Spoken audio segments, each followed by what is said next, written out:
Live by Max 12 satellite and radar. Busy this lunch hour. We have some widespread scattered showers. Some of them had with some locally heavy downpours. Anna Farish, they changed my name again. All right, here's the day. We're going to keep these showers pretty much right through the afternoon. Going to be breezy out of the northwest, making it feel even chillier than it is before we get clearing tonight ahead of a night that's going to be nice and cold. We've got a warm-up coming up for the weekend, though, ahead of a round of possible strong to severe storms. We'll talk about that and much more. 12 News with Andrew Harrison starts now. Tears were flowing at the Pike County Courthouse this morning. Jurors heard from the families of Willie CORY Godbolt's victims, but will they sentence him to death? Also, some of the people forced from their homes after a gas leak in Yazoo County considering legal action. We'll hear a statement from the firm that's handling that case. And is America ready for the coronavirus? With 80,000 confirmed cases worldwide, how long can we really expect to keep this at bay? Good afternoon, everybody. I'm Andrew Harrison. 12:01 on this Wednesday afternoon. The sentencing phase continues in the Willie CORY Godbolt trial. Now, yesterday, jurors convicted him on 8 counts of murder, 2 counts of kidnapping, but will he be put to death? 12 News' Anna Farish is live in a very emotional courthouse today in Pike County. Anna, what did they hear this morning?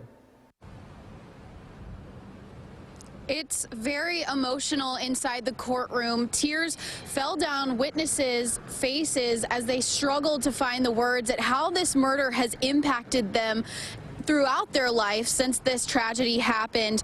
Witnesses each were asked how this tragic event, like I said, has impacted their lives.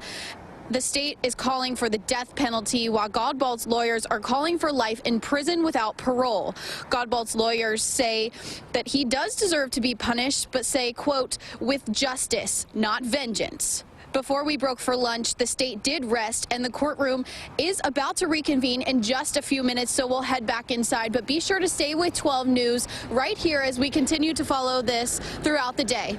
Live in Pike County, Anna Farish, 12 News. Anna, thank you so much for that live update from Pike County. Now at noon, crews still working to clear a bad accident on Interstate 55 in Pike County. Happened just around 9 o'clock this morning at the Pike County Line Road exit. All the northbound lanes were blocked for a few hours, but MDOT did release an update. Now only the far left lane is still blocked. No word yet what caused the accident, but at least one victim did have to be airlifted from that scene.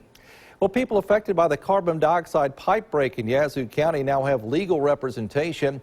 Law firm Morgan & Morgan says a number of the victims reached out to them. That pipe break in Shatarcia forced around 300 people out of their homes. 46 of them had to go to the hospital, though they were all later released.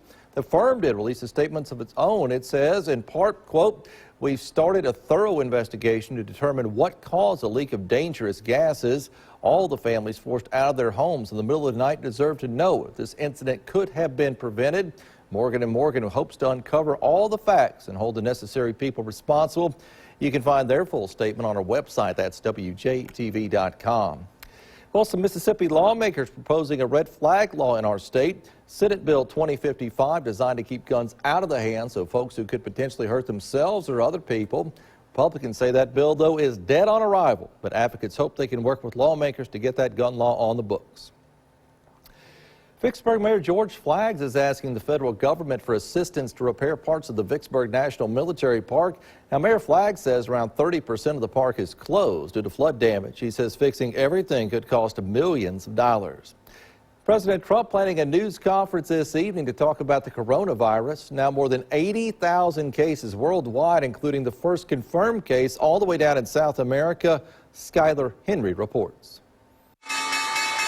The Dow opened higher Wednesday morning as Wall Street tries to bounce back from huge losses Monday and Tuesday.